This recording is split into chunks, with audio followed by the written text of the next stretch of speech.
నమస్కారం గురుగారు. నమస్కారం అమ్మాయి. గురుగారు, ఉదయం తలస్నానం చేసి సాయంత్రం పూట నార్మల్గా స్నానం చేసి పూజ చేస్తే సరిపోతుంది అంటారా?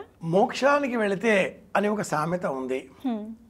మొసలెత్తుకుపోయింది అని సమాధానం. ఉదయం శిరస్నానం, సాయంత్రం శిరస్నానం ఇలా చేయకూడదు. ప్రతిరోజు ఉదయం శిరస్నానం చేసి దీపారాధన, అఖండం ఉంటే అఖండం, మరికొంత తైలం వేయడం, లేదా తాత్కాలికంగా దీపం ఏర్పాటు చేసుకుని మళ్ళీ దీపారాధన పూజ నిర్వహించి ప్రసాదం ఏదైనా లఘువుగా అన్నం మెతుకు కాని దానిని స్వీకరించాలి. మధ్యాహ్న సమయంలో మళ్ళీ దీపారాధన, శ్రీమాత్రే నమః, నమస్కారం.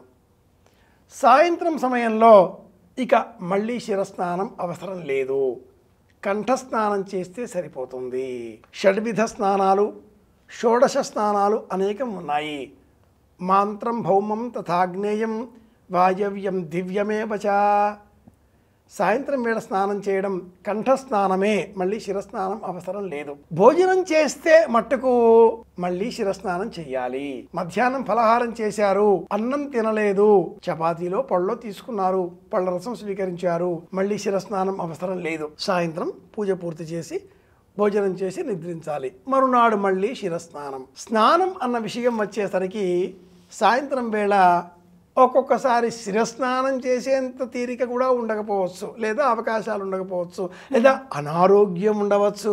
అలాంటి వాళ్ళు కాళ్ళు చేతులు కడుక్కొని శుభ్రమైన ఉతికిన వస్త్రాలు ధరించి అమ్మవారి సన్నిధానంలో కూర్చొని వేదిక అంతా స్పృశించకుండా దీపారాధనలో మట్టుకు కాసింత నూనె, నెయ్యి ఆ రెండింటిలో వేసి జపం పారాయణం పూర్తి చేసుకొని అమ్మ సన్నిధానంలో తేనె, పండ్లు, పాలు, బెల్లం నైవేద్యంగా సమర్పించి భోజనం చేయవచ్చు. ఇక్కడ శరీర ధర్మం కూడా ప్రధానమే. అమ్మను పూజించే క్రమంలో ఏ తల్లి అయినా కూడా పిల్లల క్షేమం కోరుకుంటుంది. ఉదయం, మధ్యాహ్నం, సాయంత్రం త్రికాలాలలో లేక ఉదయం సాయంత్రం 2 కాలాలలో కూడా శిరస్నానం చేస్తాను. జలుబు చేస్తే అమ్మ కూడా చూసుకుంటుంది కదా. ఒకనాటి కాలంలో ఉండేటటువంటి వాతావరణ పరిస్థితులు ఇప్పుడు లేవు.